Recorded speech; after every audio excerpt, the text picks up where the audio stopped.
Olá, estamos aqui para mais uma aula. E eu queria, antes de começar essa aula, pedir a vocês um grande favor. Mandem para mim as suas dúvidas. As suas dúvidas são muito importantes para que a gente possa orientar os caminhos dos nossos trabalhos, não é? Antigamente, as caravelas eram conduzidas não, eram movimentadas pelo vento.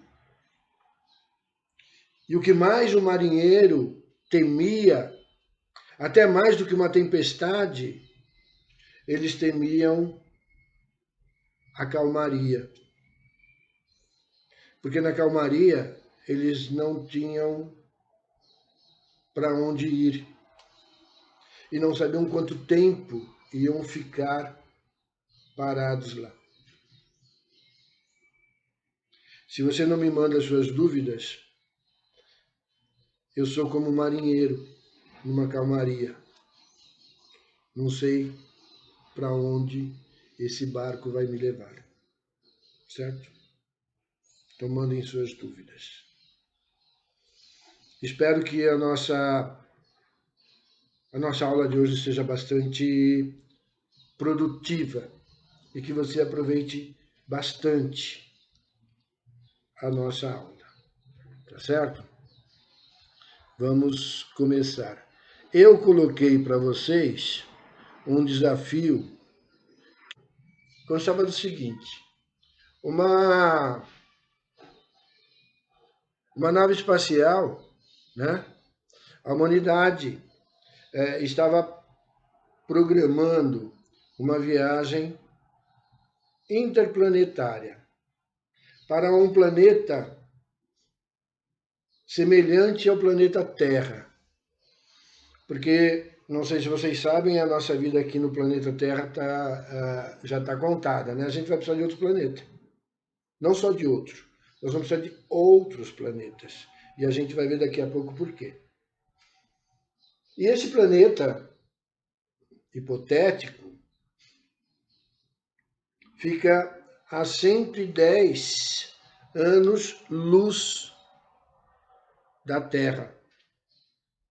Como você já sabe, na astronomia, as medidas são medidas em anos-luz. A medida da astronomia é anos-luz. Porque as distâncias são muito grandes. O que é um ano-luz?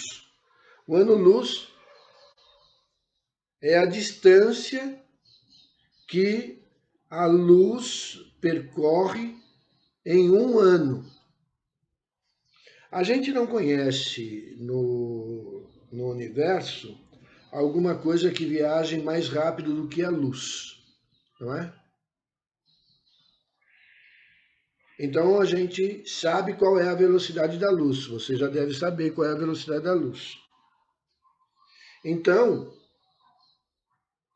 se a gente sabe qual é a velocidade da luz, em um ano a luz percorre determinada quantidade de espaço. Por exemplo, o Sol fica a uma distância aproximada de 8 minutos-luz da Terra.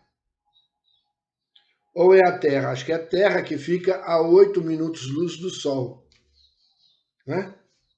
Porque o Sol brilha e daí 8 minutos aquela luz chega na Terra. Então essa é a distância da Terra ao Sol. Né? Então a luz que a gente está vendo agora no Sol, no céu lá, na verdade ela saiu do Sol há 8 minutos. Se você quiser olhar o passado, você olha para o céu. Porque o céu, as estrelas que a gente vê hoje, muitas delas já não existem mais. Porque elas ficam tão longe, tão longe, tão longe, tão longe, que quando a luz saiu de lá, demorou tanto para elas chegarem aqui, que elas já desapareceram, já se apagaram, já se transformaram. Né? E a gente ainda está vendo a luz dela.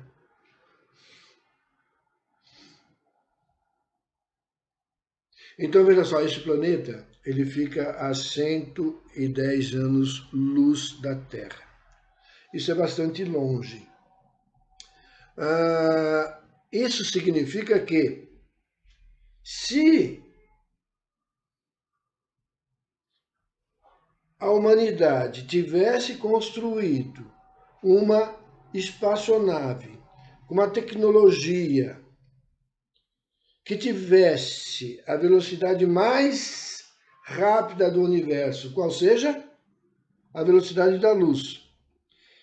Se a humanidade conseguisse viajar na velocidade da luz, demoraria 110 anos para chegar lá. Mas a gente não tem essa tecnologia.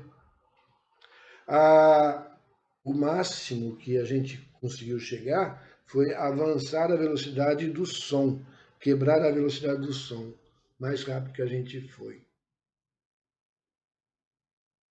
Muito bem. E a velocidade do som em relação à velocidade da luz é pequena.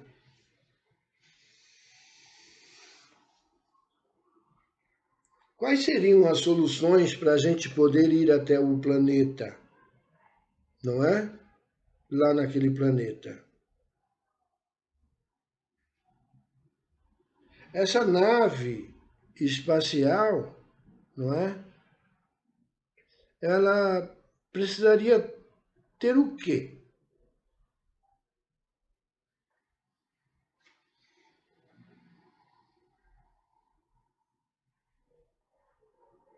Bom, já está mais do que claro que uma geração só não vai chegar, não é isso? Ou seja, o indivíduo, um astronauta que saia daqui, e vamos supor que ele tenha 20 anos de idade, na velocidade do som, um pouco maior do que a velocidade do som.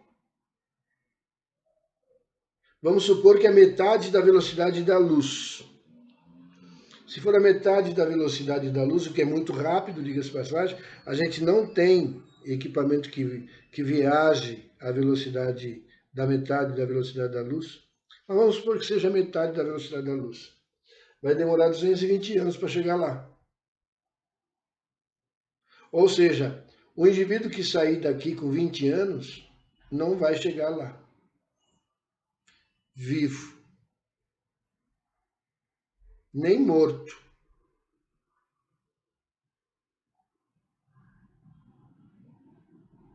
E ele vai ficar fazendo o que dentro da espaçonave, hein, gente? Se ele sair daqui com 20 anos e morrer com 100 anos, ele não andou a metade do caminho,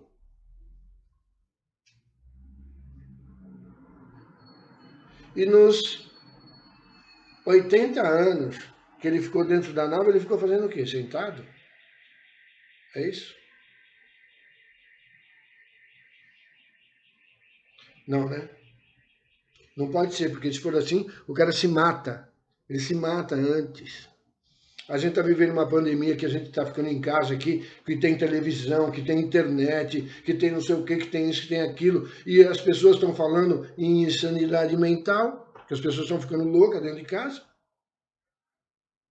Imagina um indivíduo numa nave espacial.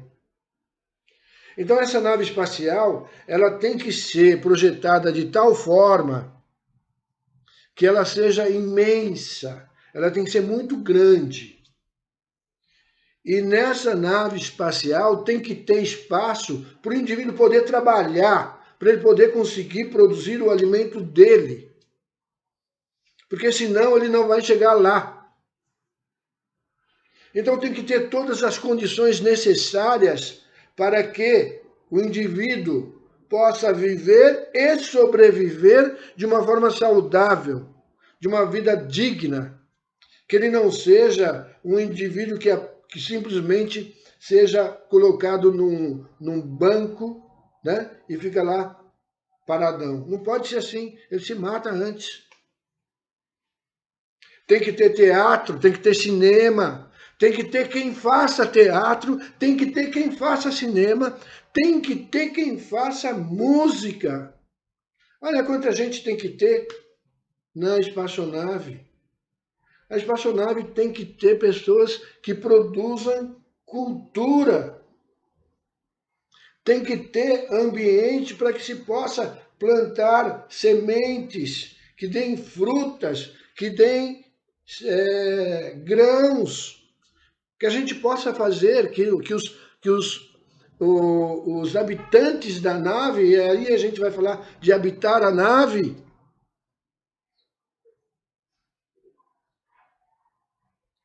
que eles possam construir a sua vida, ter uma vida normal.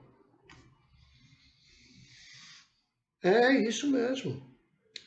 Porque senão eles não chegam lá. Não é? O que seria necessário ter na nave que fará a viagem? Tudo aquilo que tem na Terra. Aquilo que tem no nosso habitat aqui, ó. O que tem no nosso habitat a gente tem que reproduzir naquela espaçonave. Porque, gente, presta atenção. 210 anos, se o indivíduo vive 100 anos, vamos supor que o indivíduo vai viver 100 anos, se ele viver 100 anos, ele vai chegar lá na terceira geração. Quem vai chegar lá? A terceira geração. Você tem escola para ensinar as crianças que vão nascer lá. Nascerão crianças nessa nave. Porque se não nascer crianças, a nave vai chegar lá no planeta sem ninguém, sem nenhum ser vivo. Vai precisar ter crianças lá. Não é? Vai ter que ter escola. E nessa escola vão ter que ensinar essas crianças como devem se comportar naquela nave. Porque se elas não se comportarem adequadamente naquela nave, elas vão destruir a nave. E destruindo a nave, vão destruir a sua vida. Pergunta: a nave vai chegar no planeta? Vai, a nave vai chegar no planeta. Mas se não houver uma educação adequada na nave para as pessoas que estão nascendo na nave, a nave chegará lá sem vida. Daí você já vê que a quantidade de pessoas necessárias para tripular a nave é uma quantidade significativamente grande. Não é? Por quê? Porque nascerão pessoas na nave.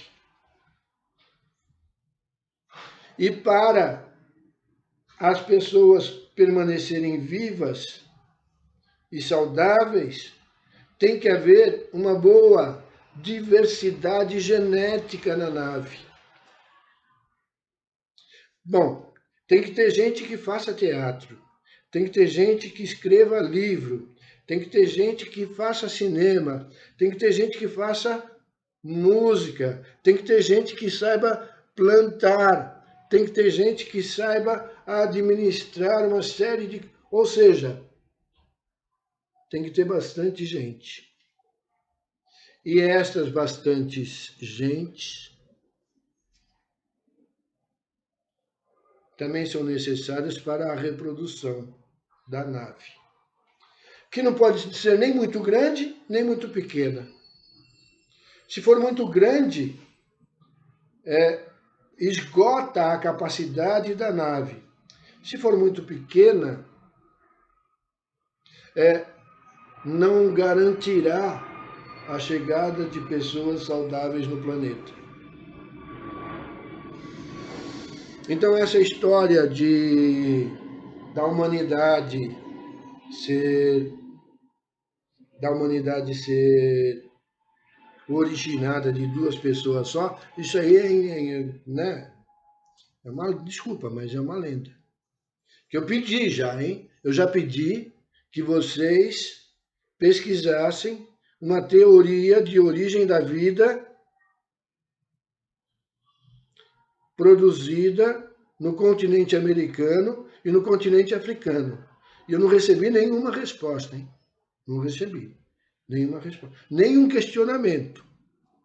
Bom, mas vamos continuar aqui. Então, veja só. Daí a gente já está partindo para a terceira questão, né? Que treinamento deve ter a tripulação? Bom, a tripulação deve ter o treinamento de, primeiro lugar, conservar a sua vida, preservar a sua vida e preservar a vida dos outros. Porque qual é o objetivo? O objetivo é chegar com uma população saudável no planeta que fica a 110 anos-luz do nosso planeta. Ou seja, daqui a aproximadamente 220 anos, essa nave chegue naquele planeta e lá naquele planeta eles sejam capazes de investigar o meio que eles estão e que sejam capazes de transmitir essas informações para o planeta Terra. Porque, muito provavelmente, a humanidade vai sair daqui e vai para lá. Né? Porque o que está acontecendo no nosso planeta? Aqui, ó. Não sei se, ó, é de propósito essa. Não sei se dá para você ver direitinho aí, né? Porque eu tenho dificuldade de luminosidade aqui no meu apartamento. Eu coloquei luz em tudo quanto é lugar, mas não adianta, né? Eu não tenho técnica para isso ainda. Mas, ó, tá aqui, ó. O planeta, Terra, o Sol aqui, tá vendo? A Lua, indicada aqui pela setinha, ó. Aqui.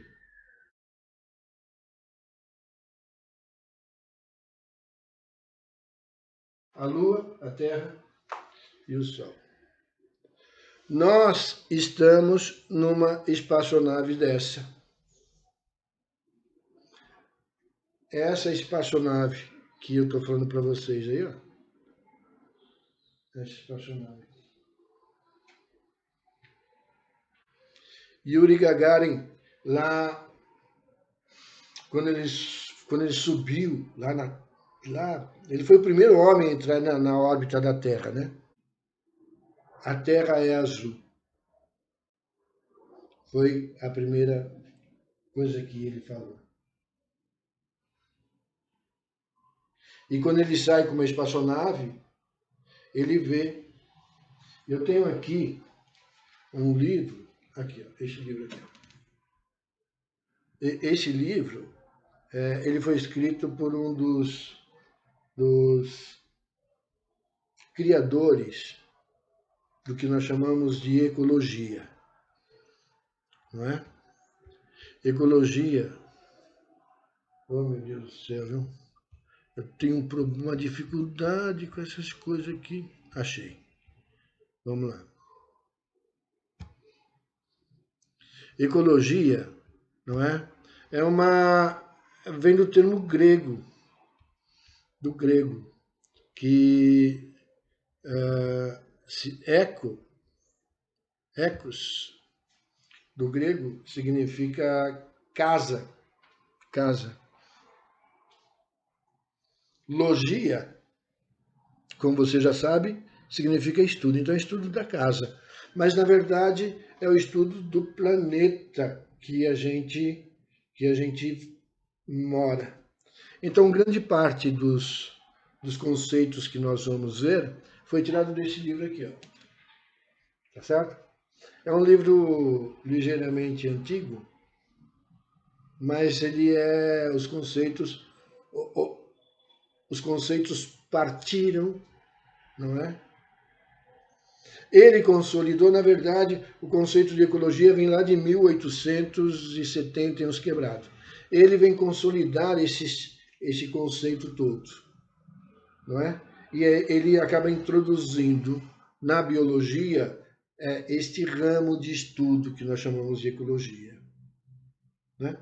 Então, a ecologia é a parte da biologia que estuda as relações entre os seres vivos e o ambiente, não é? Naquela espaçonave que a gente vai levar, tem que ter outros seres vivos que não os seres humanos só, certo? Tem que ter, né? Porque tem vegetal, ó. Vegetal é ser vivo, ó. Vegetal é ser vivo. E ele, a gente queira ou não, ele nos dá uma sensação de pertencer a um ambiente, né? A gente se relaciona com ele. A gente come arroz, feijão, tomate. A gente come carne de boi, de vaca, de galinha, de peixe. Ou seja, a gente se relaciona com os seres vivos se relacionam com a gente, não é? Haja vista essa pandemia que a gente está vivendo aí, não é? Esse vírus que está relacionando tá se relacionando com a gente. Isso tudo a gente vai estudar e a gente estuda em ecologia, certo? Quando a gente fala em meio ambiente, a gente tem que destacar duas coisas. Os fatores que a gente chama de abiótico e fatores bióticos. Os fatores abióticos são aqueles fatores que não são vivos e nem são produzidos por ser vivo. Por exemplo, a água é um fator abiótico. A chuva é um fator abiótico. O raio é um fator abiótico. O trovão é um fator abiótico. Trovão é barulho, não é barulho? É som. Todo som é fator abiótico? Não. Esse som que você está escutando, que é minha voz, é um fator biótico. Por quê? Porque é produzido por um ser biótico. Fator biótico são todos os fatores, todos os seres que possuem vida e todos os fenômenos produzidos por este ser vivo. O prédio onde eu moro, ele é feito de tijolos, de areia, de cimento, tudo fator abiótico. Mas o prédio em si é um fator biótico, porque ele foi construído por um fator biótico, por um ser humano, ou por vários, né? Olha só, a casa do João de Barro. A casa do João de Barro é feita de barro, não é? Mas é um fator biótico, porque é feito pelo ser vivo. Então, no ambiente, a gente tem esses dois fatores, os fatores bióticos e abióticos. A significa não. Então, os fatores bióticos, ou seja, aqueles que têm vida, e os fatores abióticos, aqueles que não têm vida.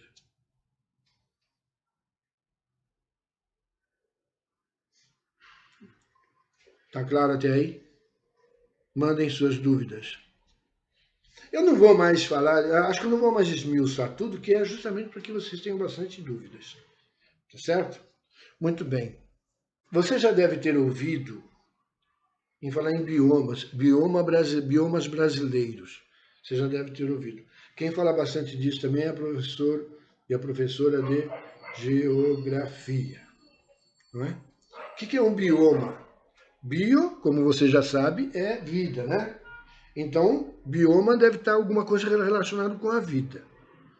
Então, bioma é um espaço geográfico, é uma região do planeta que tem características próprias de clima, por conseguinte, de vegetação, por conseguinte, de outros seres vivos, como mamíferos, répteis, anfíbios, plateumintos, fungos, bactérias, outros seres vivos em geral. Então presta atenção que bioma, né, é um espaço geográfico com determinadas características próprias de clima. Você já deve ter visto a diferença entre clima e tempo, não é? Clima são situações meteorológicas frequentes, ou seja, ao longo de anos se repete isso, né? Por exemplo, nós estamos no outono, e o outono começa a se caracterizar a estiagem aqui na Mata Atlântica, onde nós vivemos aqui, no estado, na cidade de São Paulo. Tá certo? Porque em outras regiões do Brasil se dá justamente o contrário. Não é? Então, bioma é um espaço geográfico com características climáticas próprias. E é esse clima que vai determinar as características de vegetação. E é esta vegetação que vai determinar as características de outros seres vivos. Na verdade, existe uma inter-relação aí entre a vegetação e outros seres vivos, que a gente vai tentar ver um pouquinho mais para frente. Dá para entender isso? Por exemplo, o deserto. Por incrível que pareça, o deserto é um bioma, não é? Tem alguma vegetação no deserto? Tem. O que a gente chama de oásis, não é? Mas no deserto tem seres vivos lá, tá certo? O tipo, né, ou a escassez de vegetação no deserto é que determina o tipo de ser vivo, as características dos seres vivos que lá estão. Certo? As savanas africanas permitiram o surgimento e a permanência e a evolução de determinados animais que não permitiram aqui na América do Sul. Porque na América do Sul nós não temos savana ainda. Parece que o cerrado está se savanizando. Recursos naturais. Vamos falar um pouquinho desses recursos naturais. A gente ouve tanto falar dele, né? Os recursos naturais, na ecologia, pelo menos, aqui na ecologia, os recursos naturais são os recursos essenciais, são os elementos essenciais à existência dos seres humanos e a manutenção da vida dos seres humanos. Por que eu estou colocando o ser humano aqui? Porque a gente, ao que tudo indica, não quero afirmar isso com clareza, vou dar uma de ministro da Saúde, sabe, o que tudo indica, nós, seres humanos, somos os únicos que temos consciência disso, não é? Da existência da existência finita no planeta. Parece que somos os únicos. E parece que nós somos os únicos capazes de reconhecer e de retirar da natureza de forma significativa recursos para manter a nossa vida, por exemplo.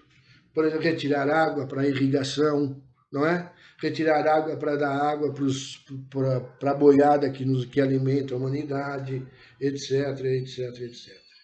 Certo? Os recursos naturais, eles são classificados de origem animal, origem vegetal e origem mineral.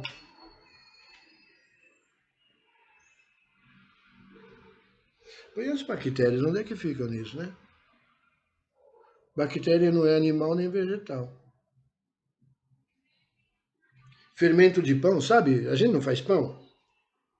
Então, esse fermento que a gente usa para fazer pão é um recurso natural. É um recurso natural. Não é nem animal nem vegetal. A gente tem mania de classificar as coisas. E nem sempre a gente classifica da forma mais adequada. Tá certo? Mas eles são aí classificados recursos de origem animal e vegetal. Origem animal a gente não precisa nem falar, né? Carne, por exemplo, é origem animal, tá certo? Pente. Antes de surgir o plástico, por exemplo, os pentes eram feitos de ossos, né? Os sapatos eram feitos de couro animal. Agora tem plástico, né? Tem plástico. Essa camisa que eu estou usando, ó. Essa camisa que eu estou usando, ela é feita de algodão. Algodão é origem vegetal, certo? É de origem vegetal. Esse óculos aqui, ó, essa haste, ela é de ferro. Não é plástico, não é ferro. Isso aqui é óculos vagabundo. O ferro é de origem mineral, certo? Os recursos naturais também são classificados em renováveis e não renováveis. Olha, aquela tripulação que está na nave tem que ficar esperta quanto aos recursos não renováveis. Tá certo? A gente tem um presidente que diz que a gente está sentado, que a gente está vivendo num lugar que tem muitos recursos naturais. Recursos naturais minerais, eles são não renováveis. É histórica a exploração do continente americano e do continente africano na retirada de ouro, na retirada de diamante.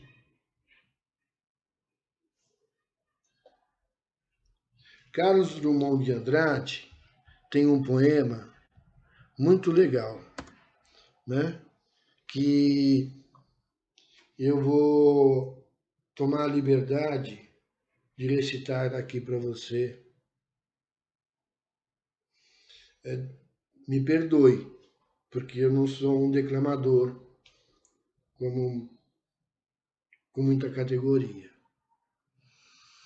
O poema chama-se Lira Itabirana, de Carlos Drummond de Andrade. Lira Itabirana. O rio é doce, o vale amarga. Ai, antes fosse mais leve a carga.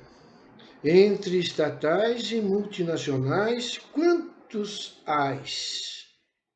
A dívida é interna, a dívida é externa, a dívida é eterna. Quantas toneladas exportamos de ferro? Quantas lágrimas disfarçamos sem berro? Eu fico arrepiado quando eu leio esse poema. Veja só, esse poema, ele foi escrito no começo dos anos 80, acho que em 1984, por aí, né? Eu deveria ter pesquisado para falar para vocês. 1984, isso faz quanto tempo, hein? Quanto tempo? Faz bastante tempo, né? Nenhum de vocês eram nascidos ainda. Ou se eram, poucos eram nascidos. E quem era nascido era recém-nascido.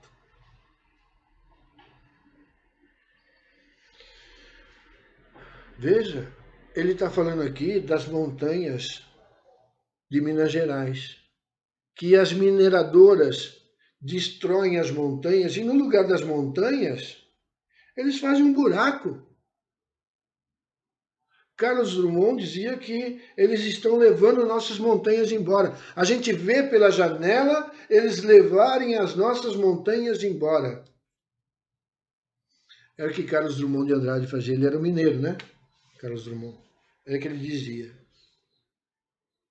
Veja só.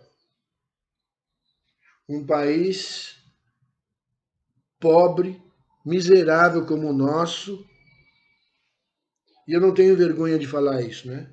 Porque embora já tenhamos participado da oitava economia do mundo, embora já tenhamos sido a oitava economia do mundo, nunca tivemos a coragem de repartir essa economia. Nunca tivemos, a elite brasileira nunca teve coragem de repartir, nunca teve a dignidade, coragem não, dignidade de repartir essa riqueza com o povo brasileiro. E isso é uma coisa que a gente precisa se preparar para tomar isso, né? Aquilo que nos pertence. O que nos pertence, tomar posse do que nos pertence, não é roubo, não é assalto.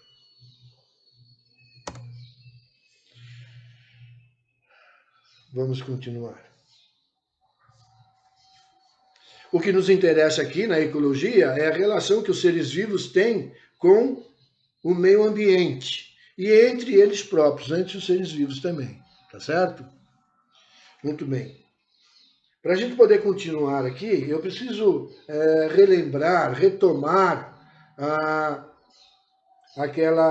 aquele conceito de seres autótrofos. A gente já falou isso em aulas passadas.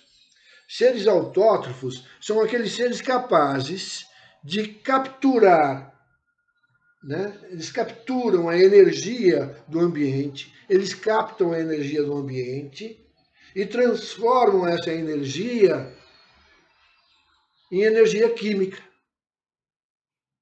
E eles são capazes também de armazenar essa energia química na sua estrutura. E aí eles utilizam essa energia química para poder realizar o seu metabolismo. Vocês terão aula sobre isso. Vocês terão aula de metabolismo. Metabolismo celular. A gente utiliza uma energia muito especial nas nossas células. Nossas células utilizam essa energia essencial. Mas no fundo, essa energia vem da onde? Vem do Sol. Porque nós temos os seres autótrofos, que tira a energia do Sol. Aqui, ó. Isso aqui é um ser autótrofo. Tá vendo? Ela tira a energia do Sol, transforma essa energia para sobreviver. Veja que aqui, ó, está saindo outros brotos aqui, ó. Ó, aqui, ó. Tá vendo? Ela utiliza essa energia para sobreviver e para se reproduzir, não é? O grande objetivo do ser vivo na Terra é a reprodução, tá certo? Muito bem. Estes seres fazem a fotossíntese, tá certo? A fotossíntese, o vegetal, ele retira do ar atmosférico o gás carbônico, retira da água, retira da terra, ou até mesmo da atmosfera, a água, e transforma, utilizando a energia que capta do ambiente, a energia luminosa, transforma gás carbônico, água, em açúcar. E açúcar e o que mais? Oxigênio. Tá certo? O oxigênio lança na atmosfera. E a gente respira esse oxigênio. Seres heterótrofos. Os seres heterótrofos são aqueles seres que não são capazes de transformar a energia luminosa em energia química. Eles não têm essa capacidade. Não é? Então, o que eles têm que fazer? Eles têm que pegar a reserva de energia dos seres autótrofos. Então, veja só, eu posso ficar exposto ao sol, tomar quanta água quiser, não é? Colocar sais minerais sobre mim o quanto eu quiser, que se eu não comer, eu vou morrer. Porque minhas células precisam de energia. E eu, como todo mamífero, como todo animal, não sou capaz de absorver essa energia luminosa e transformá-la em energia química. O máximo que eu consigo fazer é pegar essa energia solar e transformar alguma substância no meu organismo em vitamina D. É o máximo que eu consigo fazer. Produzir vitamina D com a energia do sol. Mais que isso eu não consigo fazer. Então, para eu ter essa energia para vir aqui falar para você, conversar com você, eu preciso de ser de outros organismos. E eu costumo comer o quê? Pão. Pão de farinha de trigo. Trigo é um vegetal, não é? O vegetal, ele é autótrofo. Então, os seres heterótrofos, eles precisam de outros organismos. Eles se alimentam de outros organismos para obter energia.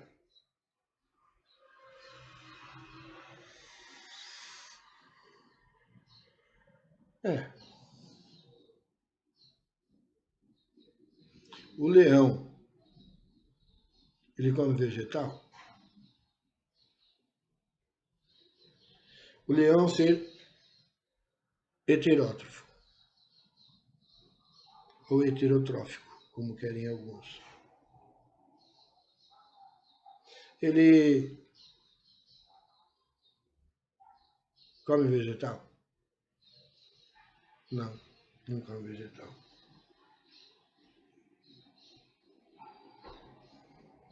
A zebra come vegetal, né? A zebra come vegetal. Olha só que legal. Então veja, o vegetal, ele capta a energia do ambiente, a energia luminosa.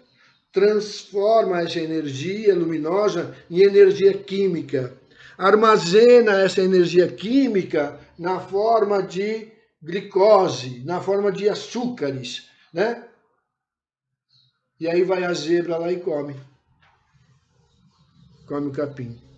Absorve a energia do capim e ela mantém-se viva. Aí vai o leão e come a zebra. Aí, tá vendo? Vai lá o leão, come a zebra. Tá vendo a relação entre os seres vivos? Não é? A zebra vai lá e come o capim. A energia do capim passa para a zebra. Ou seja, a zebra se alimenta, pega a energia do capim e armazena no seu organismo. Aí vai o leão e come a zebra. A zebra passa a energia dela para o leão. Viu? Viu? Que simples. Não é simples? É, né? Eu acho.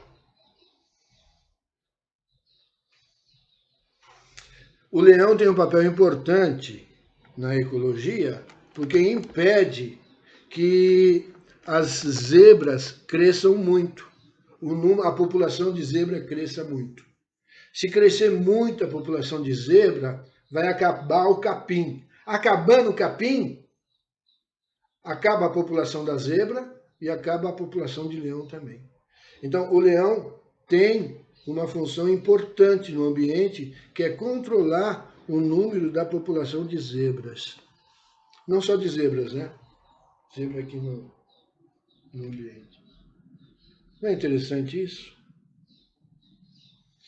Os vegetais evoluíram, e a gente vai falar mais para frente, eles evoluíram para a produção de frutos, né? E os frutos, e os vegetais que têm frutos hoje, dominam a terra assim de uma forma espetacular. E por que aconteceu isso? Porque os animais se alimentam dos frutos, né? Porque numa determinada hora, os vegetais falam assim, pô, lá vem esses mamíferos me comer de novo. Aí ela cresce, lá vem eles me comer de novo. E come, e come, e come. Aí ela assim, eu vou usar esses mamíferos aí, esses animais, esses pássaros, eu vou utilizar esses animais para minha vantagem. E desenvolveu o fruto. Desenvolveu a flor e o fruto.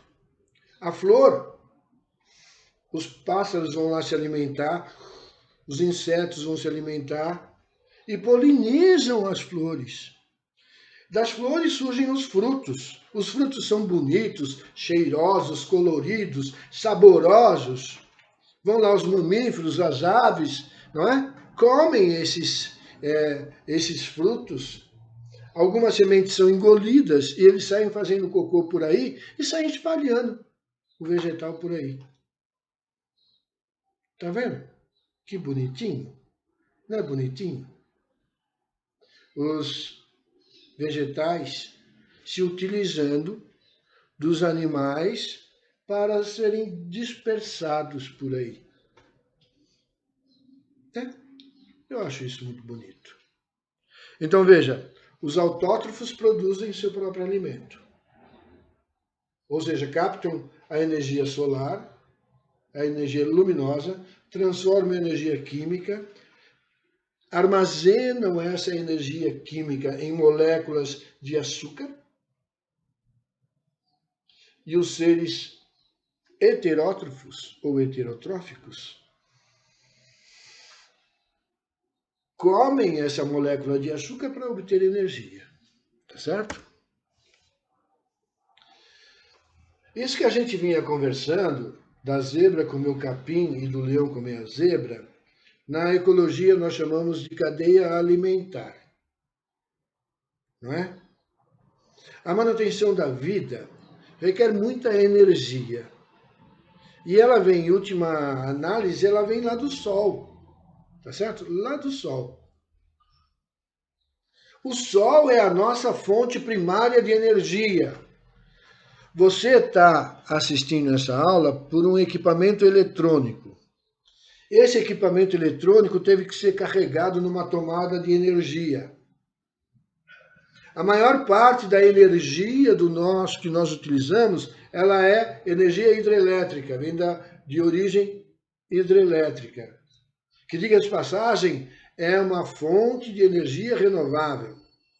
Por que é renovável? Porque o sol bate na água, a água evapora, formam as nuvens, essas nuvens são carregadas para vários lugares do nosso planeta, chove, formam os rios a gente fecha o leito do rio, faz uma represa e constrói uma hidrelétrica.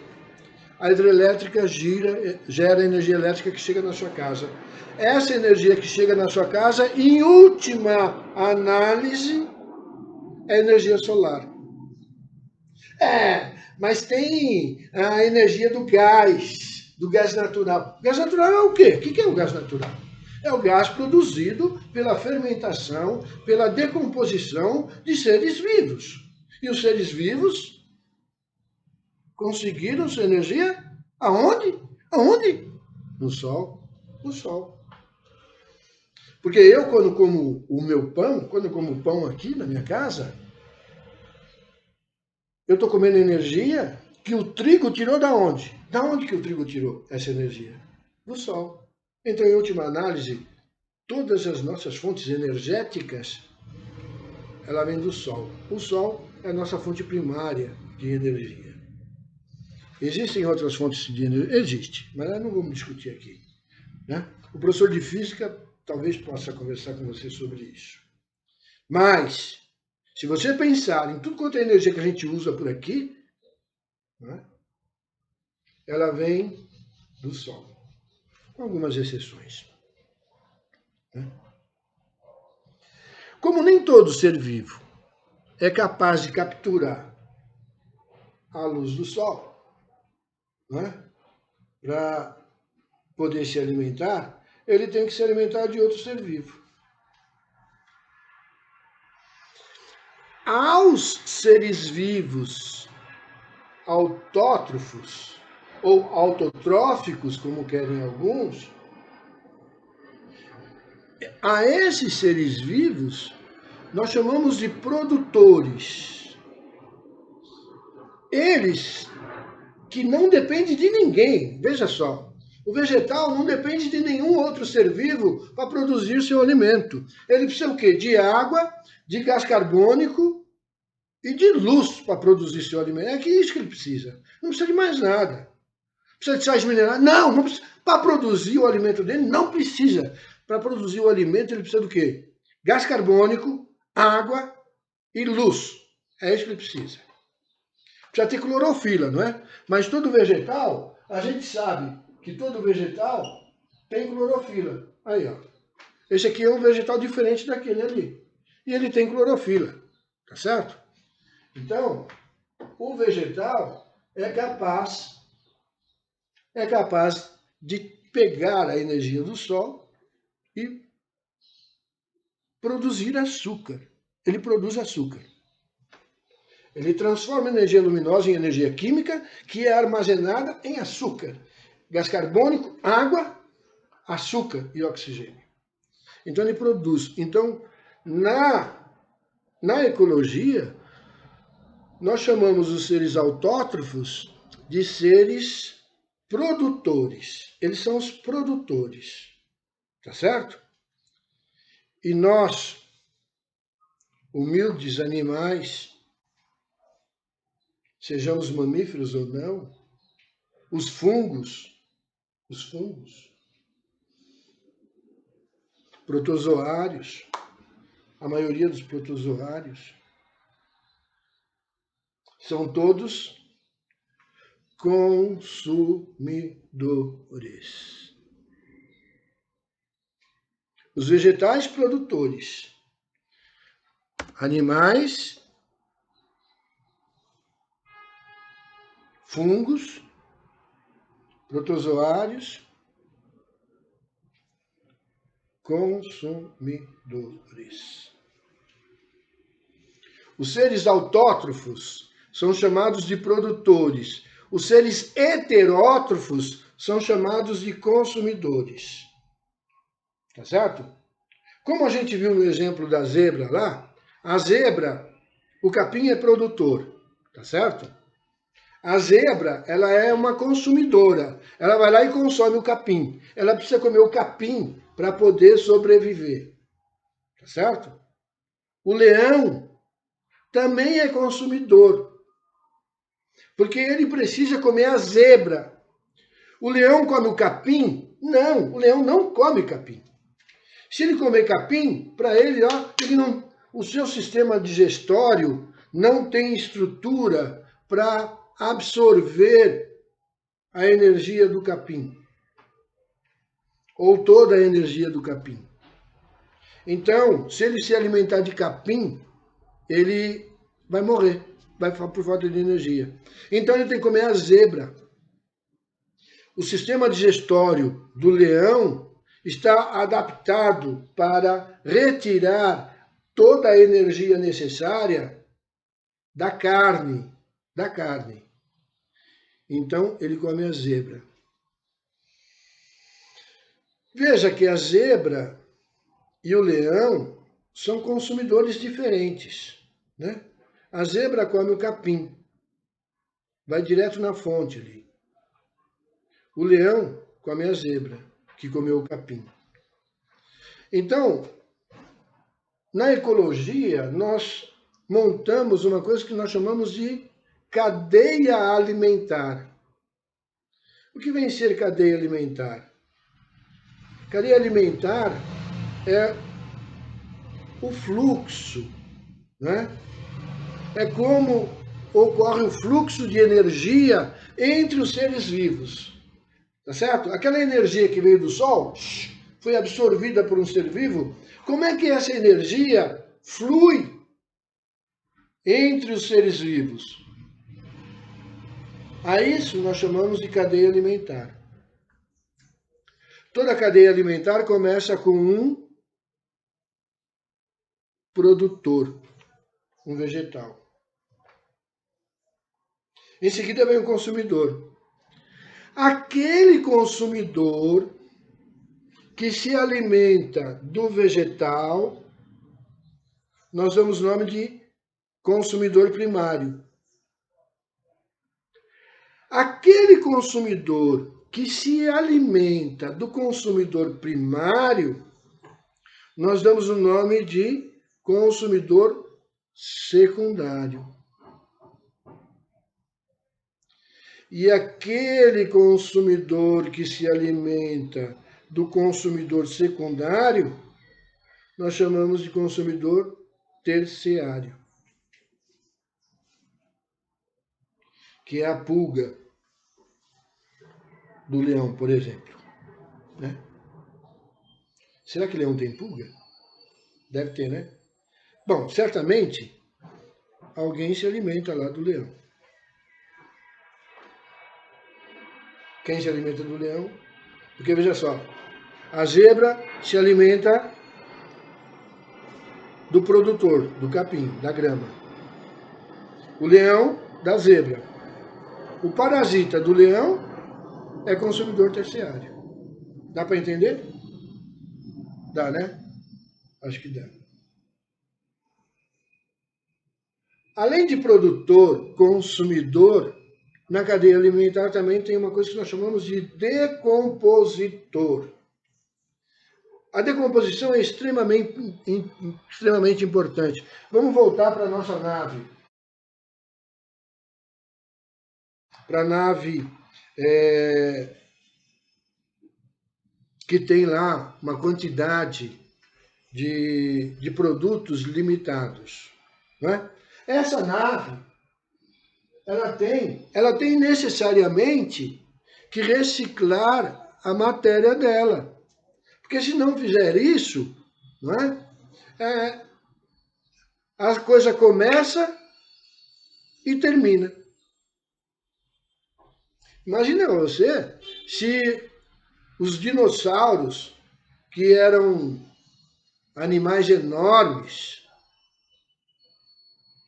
que viveram no nosso planeta por aproximadamente 210 mil anos, 10 mil, 210 mil, acho que foram isso, ou 210 milhões, já não sei.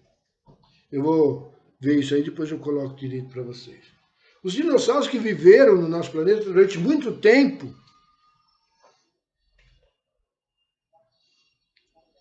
se eles não tivessem sido decompostos, imagina só, a gente estaria tropeçando com a carcaça desses animais por aí.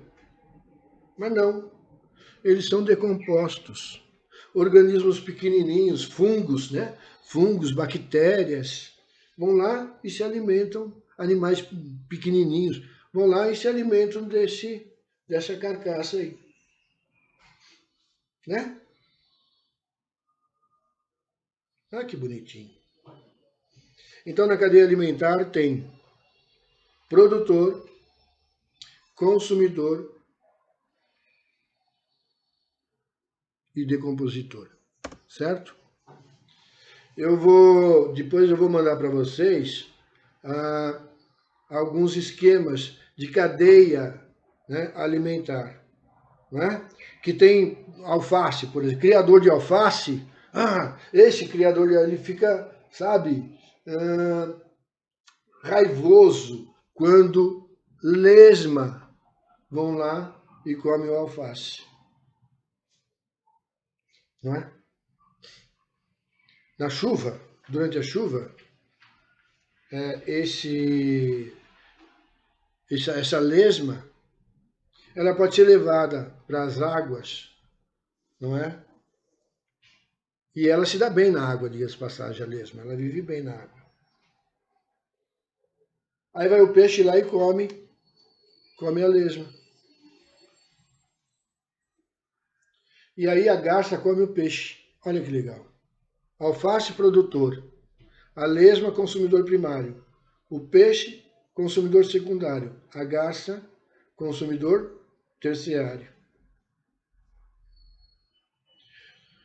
Sapo se alimenta de quê? De inseto, não é? O inseto se alimenta do vegetal, o sapo se alimenta do inseto e a cobra se alimenta do sapo. Olha só que legal. E ainda tem gente que come a cobra.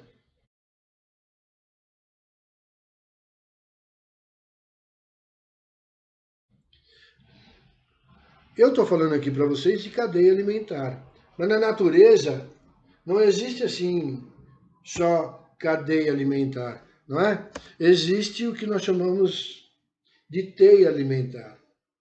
Por exemplo, eu não sou só consumidor primário. Quando eu como pão, por exemplo, quando eu como pão, arroz, alface, tomate.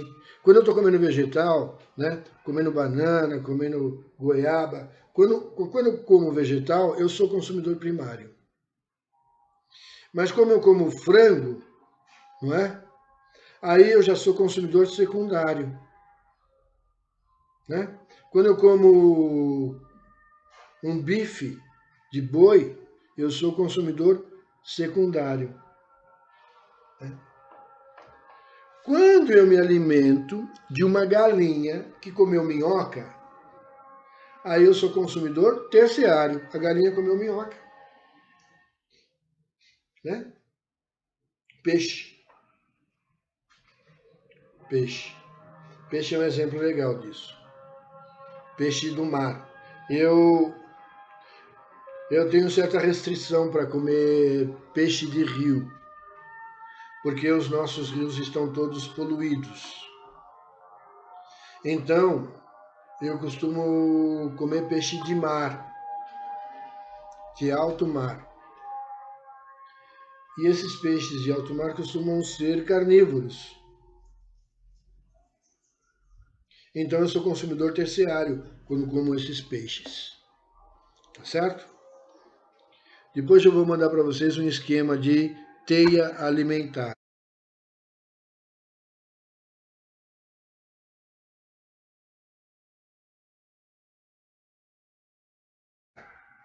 Tá certo? Outra coisa que vocês vão encontrar por aí também na ecologia é o que a gente chama de pirâmide alimentar.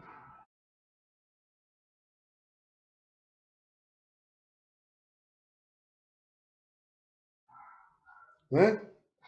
A pirâmide alimentar ou pirâmide de nível trófico, a cadeia alimentar, ela também é conhecida como cadeia trófica, né? Porque são níveis tróficos de energia, né? Na verdade, tem o primeiro nível trófico, que são os produtores, o segundo nível trófico, que são os consumidores primários, os herbívoros, o terceiro nível trófico, que são os carnívoros, e o quarto nível trófico, que também são os carnívoros, mas fundamentalmente os parasitas dos carnívoros. Bom, uma águia que come uma cobra, por exemplo, que comeu um rato, né? O rato se alimenta de tudo, né? Vamos ver o sapo. O sapo se alimenta de inseto.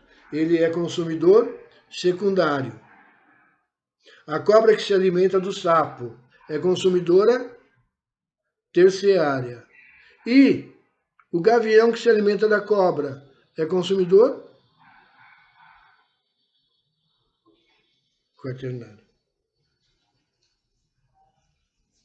Certo? Mas isso é muito raro acontecer. Consumidor primário, secundário e terciário é o que vigora mais na nossa natureza aí. Porque veja só, na medida que a energia passa de um nível trófico para outro, há uma perda de energia, tá certo? Veja só, quando a zebra come a energia do capim, nem toda a energia do capim vai para a zebra. Uma parte da energia se perde. Quando o leão come a zebra, nem toda a energia da zebra vai para o leão. Uma parte da energia que o leão comeu se perde. Então veja que esses níveis tróficos não pode ser indefinido, porque energias vão se perdendo ao meio do caminho, no meio do caminho. Se a nossa, presta atenção, se a nossa civilização não criar juízo, nós não vamos sobreviver, não. E carne, no futuro próximo, será artigo de luxo, viu, gente? Escreve o que eu estou falando. Por quê? Porque a quantidade de energia para alimentar 10 bilhões de habitantes com produtores, com vegetais, é uma quantidade de energia. Tá certo? Para alimentar esses mesmos 10 milhões com consumidores primários, ou seja, com boi, com frango, com porco, a quantidade de energia tem que ser maior. Teremos nós à nossa disposição essa energia toda? Teremos nós, no futuro próximo, essa energia para produzir esses alimentos todos? Nós estamos cuidando do ambiente de forma a aproveitar o máximo a energia que o ambiente está nos dando? Porque, como a gente já viu, não basta simplesmente energia. Tem que ter o quê? Gás carbônico. Isso a população não está perdendo de vista. Está lançando um gás carbônico doidado na atmosfera. Mas precisa ter água também. Precisa ter o quê? Gás carbônico e água. Bom. O fluxo da água no planeta varia, inclusive de acordo com o bioma. Se a gente transformar o bioma, a gente pode interferir, a gente vai interferir no fluxo de água do planeta. Por que o Brasil não tem savana ainda? Por causa da floresta amazônica. Vê a África. Aqui, ó, a África. Essa parte aqui, ó. Nós temos aí o deserto do Saara. Abaixo do deserto do Saara, nós temos a savana. Ou seja, o nosso cerrado certamente se transformará em savana se a gente continuar desmatando a Mata Atlântica. E não pense você que a gente vai plantar no Cerrado o que nós plantamos hoje, se mudarmos o clima da Amazônia. Não pense você. Existe na atmosfera o que resolveu se chamar de rios aéreos. E você deve ver isso no Jornal Nacional, volta e meia eles passam isso. Né? Ou seja, são verdadeiras quantidades de água, de rios que vêm lá do Amazonas aqui para a região sudeste, passando pelo Cerrado.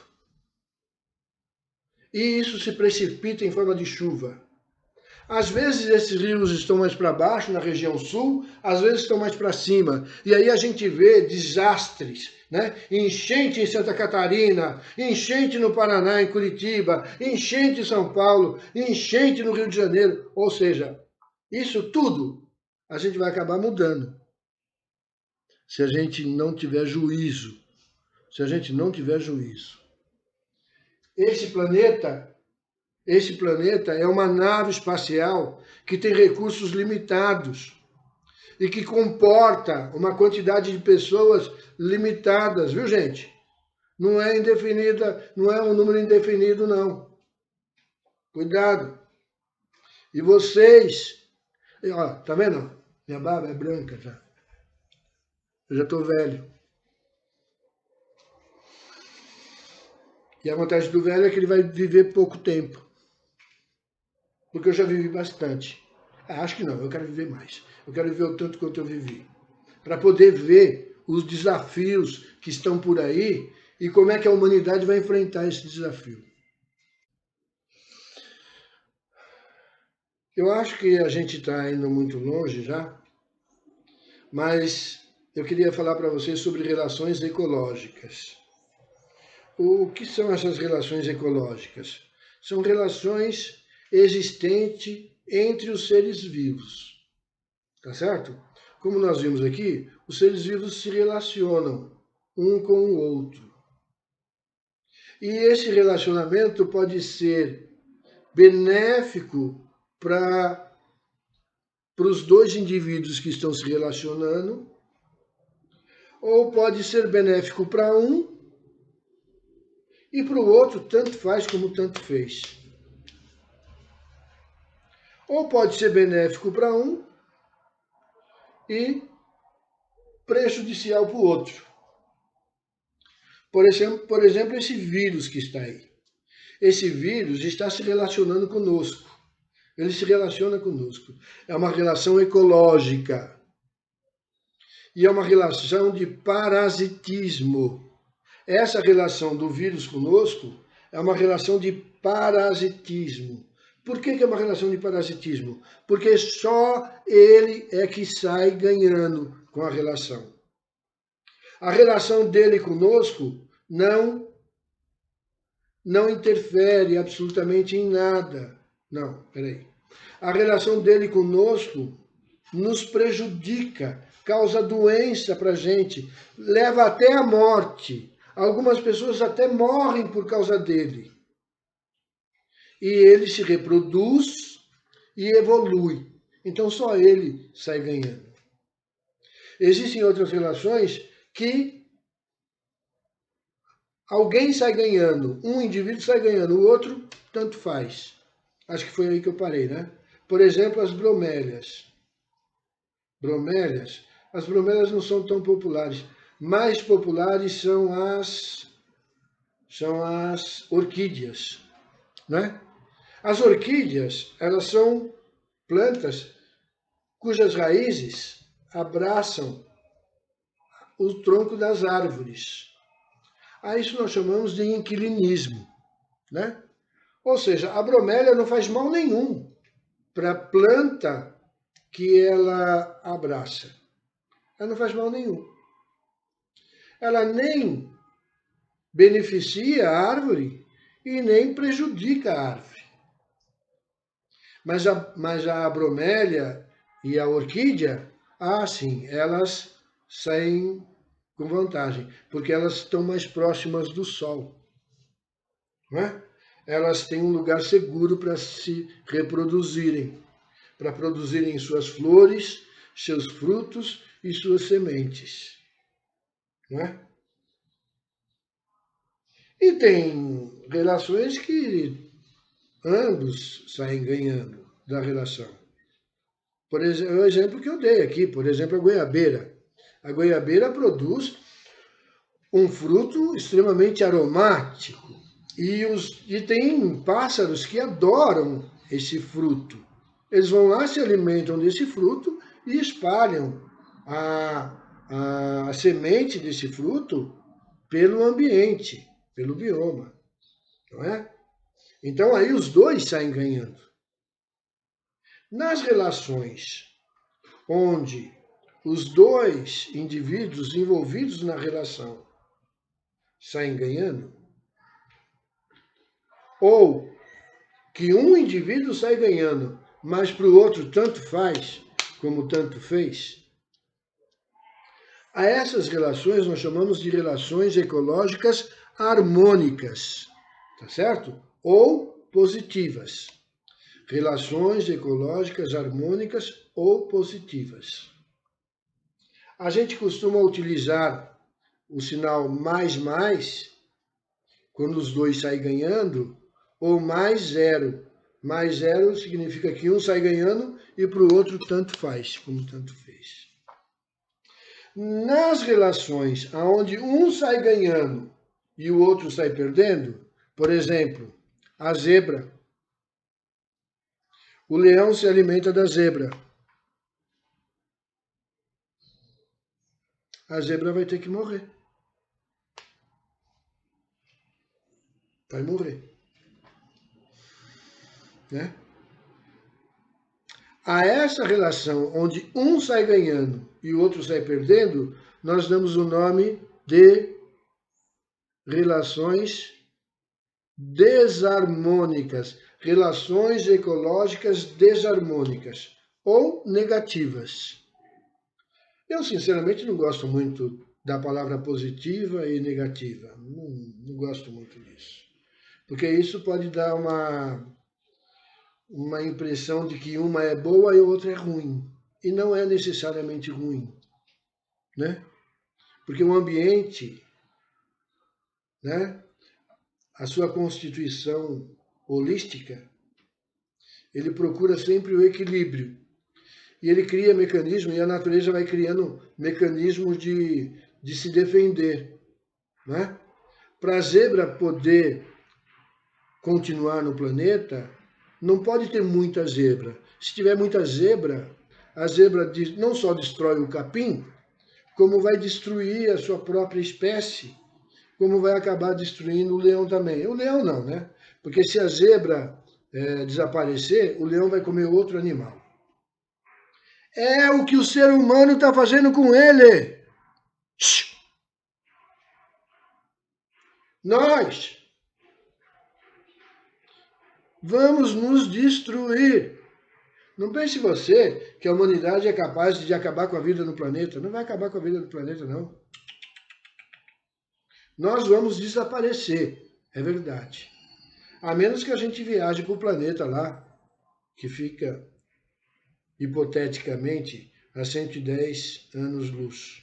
A menos que a gente vá para lá. Mas nesse planeta aqui, nessa nave aqui, nós vamos nos destruir antes que ela chegue ao seu destino.